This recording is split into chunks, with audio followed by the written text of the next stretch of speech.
Wewe mwanangu Popa, hivi nakumbukaga kipindi kile shemeji yako alivyoniachaga akaanza kunicharazia, sio una nguvu za kiume, sio una maajabu kaka sasa hivi.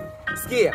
Siku hizi sio kimoko, napiga vitatu, napiga vinne, yani mpaka vitano. Na sio dakika moko ni masaa matatu, masaa manne, yani mpaka matano. Na sio demu moko hata wakija watatu, wakiwa wanne hata wakiwa watano. Sinajikubali na ujani, sio yangu kali, sio kazamani. Sinajikubali na ujani, sio yangu kali, sio kazamani.